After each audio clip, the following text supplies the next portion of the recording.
Discover the latest health tips, expert advice, and inspiring stories. This is the Health Channel Podcast. Your journey to better health starts now.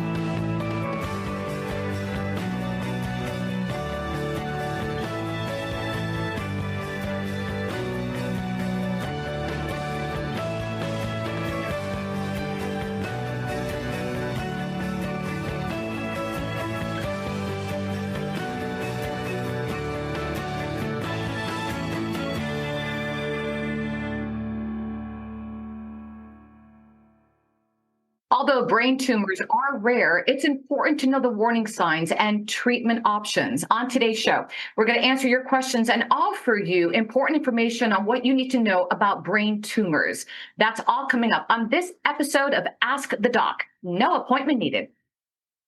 Hi, everyone, and welcome to Ask the Doc, No Appointment Needed, the show where your questions are answered by our doctors and medical experts. I'm Olga Villaverde, and today I'm joined by a very special guest, Dr. Evan Bander. He is Chief of Endoscopic Skull Base Surgery at the Miami Neuroscience Institute, also part of Baptist Health, South Florida. Dr. Bander, thanks so much for joining us today. Thank you, Olga. I'm happy to be here. All right, so let's get to our first question, and it comes from Ryan. This is what he emailed us, and here it is. How common are brain tumors? Which ones are treated the most often? Yeah, that's a great question, Ryan. You know, there are actually over 100 different types of brain tumors that are diagnosed. But really try to simplify this. We separate these brain tumors into either benign tumors or malignant tumors. And so what does that exactly mean? Benign tumors are basically tumors that are slower growing.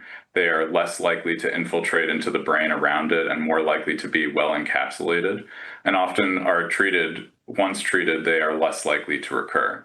Malignant tumors, on the other hand, are more aggressive. They often infiltrate into the brain around them and are faster growing and have a higher rate of recurrence. So that's how we sort of separate into malignant and benign tumors. And about a third of primary brain tumors are a malignant type of brain tumor, and about 2/3 are benign tumors. So I think the question that Ryan's getting at is, how common are these brain tumors? And actually, brain tumors are a relatively rare diagnosis.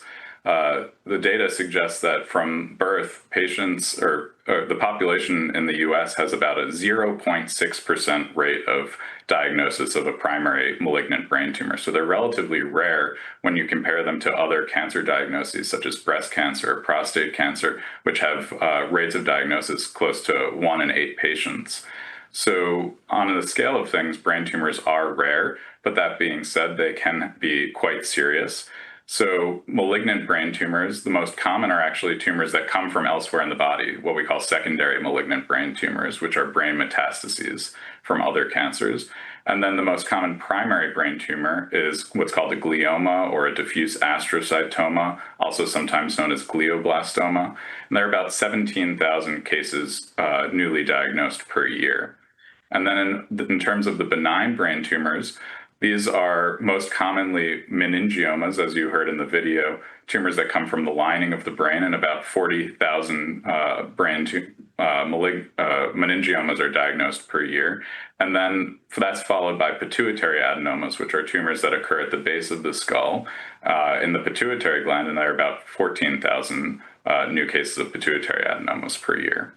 Now, both benign and malignant tumors can need to be treated, so it's important to say that even though they may be benign brain tumors can still require treatment. All right, Doctor, great. And we have more questions coming in. This is obviously a topic that our viewers are very interested in. Our next question comes from Aaron, and this is what they write.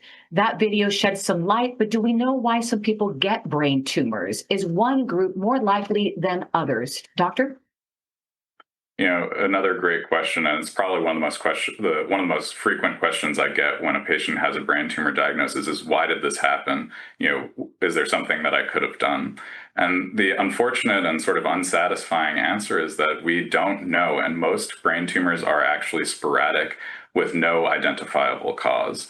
There's a very small subset of brain tumors that can be related to familial genetics, conditions such as neurofibromatosis or Li-Fraumeni syndrome. However, that really accounts for a very small subset of brain tumors.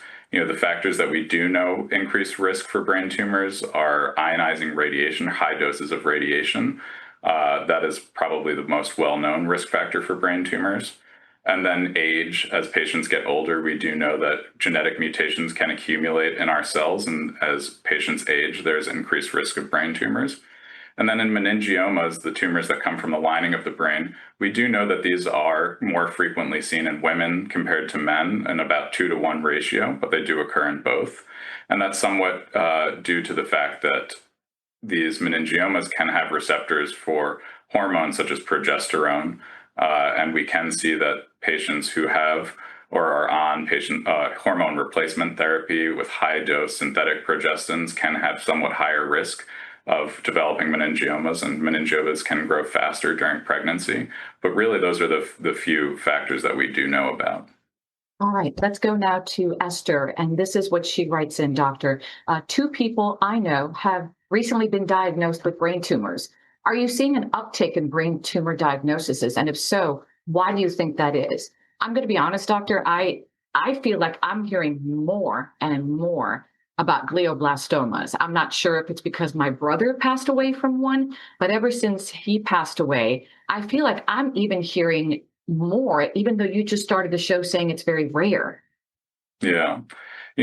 Again, this is a very common question that we get. And the fact is that there has been some data looking at this. The Center for Brain Tumor Registry in the US has looked, and there is no statistically significant increase in the rate of diagnosis of gliomas that we know of, although this is something that we're constantly reassessing.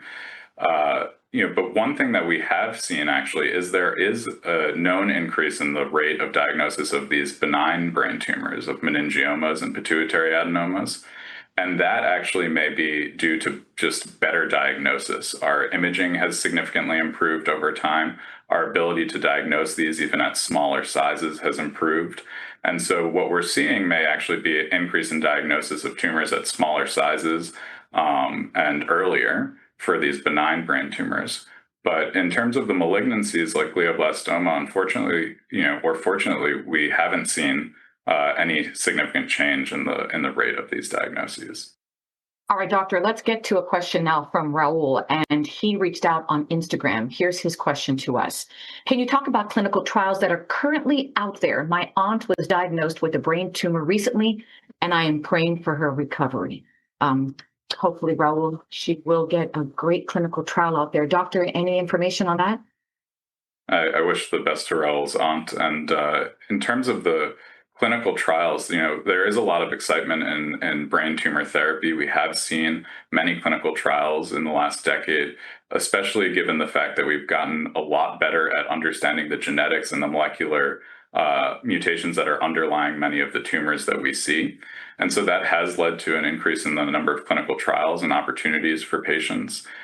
In particular, patients with brain metastases or tumors that spread from elsewhere in the body, we've seen a significant improvement in patient survival due to drugs that are targeting the molecular or genetic mutations underlying these tumors. And in addition, in gliomas, we've seen in the last about 10 years a better understanding of the genetics and identification of a mutation called isocitrate dehydrogenase, or IDH, which actually now just led to a new FDA-approved drug targeting these gliomas particularly. And so there are a lot of other clinical trials going on in addition to sort of the genetic targeted therapies. There's immunotherapies that are being tested in many different brain tumor types, targeting and trying to activate our innate immune system. And then there's also a lot of excitement in terms of trying to improve the delivery of drugs into the brain. We know that the brain can have difficulty having drugs pass through the blood-brain barrier because of the unique blood-brain barrier can prevent drugs from passing through. And so there's been a lot of trials now focusing on things like focused ultrasound to try to improve delivery of drugs into the brain and direct delivery of drugs into the brain. And that's something that I obviously recently learned through my brother's diagnosis. And if you could just explain that a little bit more, because a lot of people don't understand that we do have that blood-brain barrier. Because I would always say to the doctor, well, let's just treat it. And he would say, well, we're doing the best we can, but unfortunately, it's the only part of the body where the brain is actually protected by something surrounding it. And that would be so frustrating for me. Can you just dive in a little bit more on that? Yeah, well, so the brain, unlike other parts of the body, the cells that make up the blood vessels of the brain have these junctions that prevent many molecules and especially drugs from getting through into the brain. And in many ways, that protects the brain from multiple infections, etc. But it can also make it much harder to deliver therapeutic drugs to the brain. So things like antibodies that may work very well in the rest of our body can't actually pass into the brain due to that blood-brain barrier. So actually, there's a lot of excitement using focused ultrasound or other techniques to try to open the blood-brain barrier to allow these drugs to get in. And so that's a focus of some major clinical trials right now. Very helpful there. All right. Thank you, doctor. Let's go now to Victor. He has a question regarding his wife, I believe. And here it is. My wife is 48 years old and has been complaining about headaches for a while now. Is that a typical symptom of a brain tumor? I'm getting nervous. Oh, doctor, let's help Victor out. Any reason for concern here? Victor, what I would say is that headaches are actually one of the most common things that we experience. About 40% or more of the population does experience headaches. And what I would say is, again, the diagnosis of brain tumors is quite rare. Again, 0.6% chance. So the fact is that most patients who experience headaches do not have a brain tumor. So I'd like to comfort you in that. The fact is that I do think this is a good opportunity to talk about some red flag symptoms of headaches, though. So headaches that are severe onset, sudden onset thunderclap headaches, or headaches that are associated with focal neurologic deficits, weakness, numbness, speech difficulty, vision changes. Those are headaches that should prompt you to seek out care from your physician to explore these in more detail. Thank you, doctor. Next question is coming in from Sienna, and this is what she writes, doctor. Let's take a look. My uncle is undergoing testing now, and the doctor has alluded to a brain tumor. Can you talk a little about the treatment options available for him and other patients? That's a great question. I know, again, with my brother, we looked into a lot of opportunities, options, and although, unfortunately, it didn't end the way we would have liked, we were very encouraged on what there was today. Yeah, I think, Sienna, the treatment options for brain tumors, there are a variety. And really, it all starts with diagnosis from the MRI. Determining what this tumor looks like on the MRI can help determine what the treatment course is going to be. In many patients, if we find a tumor that's small, asymptomatic, and appears benign on an MRI, we may be able to start with just observation, while repeating serial scans to make sure the tumor is not growing. That being said, if there are more concerning features on an MRI that suggest a more malignant tumor, or if the tumor is causing symptoms or pressure on important vital structures, surgery may be indicated to take out the tumor and to remove it as much as possible.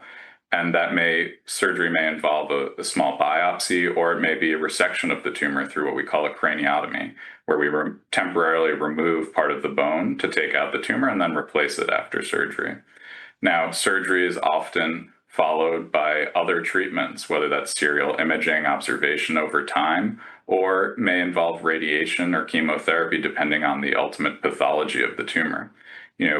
Every patient is different. Every patient has different goals of care, and that's really important. What we focus on is patient-centered care to make sure that the patient is being treated in the way that they want to be treated, and so they understand all of their options, whatever those may be.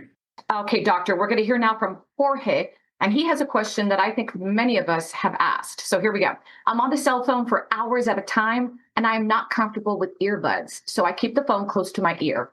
Am I more at risk for a brain tumor, or is that a myth? That, doctor, I'm sure you get that question 80,000 times a day. Yeah, it's actually probably one of the most common questions, and often actually one of the most common myths we try to dispel. So Jorge, what I would say is that cell phones are safe to use. There have been a number of epidemiologic studies looking at the frequency and rate of diagnosis of brain tumors, and we have not seen any link to cell phone use with brain tumor diagnoses. What I would say is that physiologically, it actually doesn't make sense for a cell phone to be increasing the rate of brain tumors, because if they were affecting the the areas that we were using our cell phones, we would probably see more tumors in the skin of the area the area near our cell phone use. So we don't see that, and we don't see any increase in the rate of brain tumors either. All right. Thanks so much, Doctor. I'm so happy you clarified that. Let's keep it going. We've got one now from Charlie, and this is what they write to ask the doc. Dr. Vander, please tell me about how you care for people with brain tumors at your institution. I'm watching today because my sister was just diagnosed with a brain tumor, and I want to learn more. Of course, doctor, it also depends on what kind of brain tumor, but it's still a good question. And Charlie, we're thinking of you for your sister. Yeah, Charlie, I'm sorry to hear about the diagnosis, but what I would say is that here at Miami Neuroscience Institute and Miami Cancer Institute, the focus on our care is, again, patient-centered, multidisciplinary care. So I think what's most important is that patients hear from multiple specialties. Our MNI, Miami Neuroscience Institute, and Miami Cancer Institute bring together experts in neurosurgery, in neuro-oncology, in radiation oncology. And all of these experts review cases in our multidisciplinary tumor boards and bring their expertise to the patient to try to get them the treatment that they need. We have, as neurosurgeons, have experience, and we use the most modern techniques such as awake intraoperative neuromonitoring and mapping. We use fluorescent guided surgery, 3D neuronavigation, endoscopes, exoscopes, microscopes. We use everything at our disposal to try to minimize the functional impact on our patients and to get them the best outcome as possible. All right, just got a question in from Stephanie, doctor, and this is from our Facebook page, and this is what Stephanie writes. This is a scary topic. Is there anything I can do to reduce my risk of brain tumors? I completely understand. It is scary, but again, one thing, if you could reiterate, doctor, is how rare this is. Yeah, I think, again, Stephanie, this is an important topic. And what I would say, the brain tumor diagnosis is extremely rare. And what we know is that, there are no factors that you can necessarily modify to decrease your risk of brain tumors. Living a healthy life is important in general, but there's nothing specific that we can do to reduce our brain tumor risk. I remember my nephews would ask me if there was any hereditary component regarding their father's glioblastoma, again, the most malignant brain tumor. And doctors were telling me to tell them not to worry because, again, the hereditary component wasn't there. Could you just amplify a little bit on that?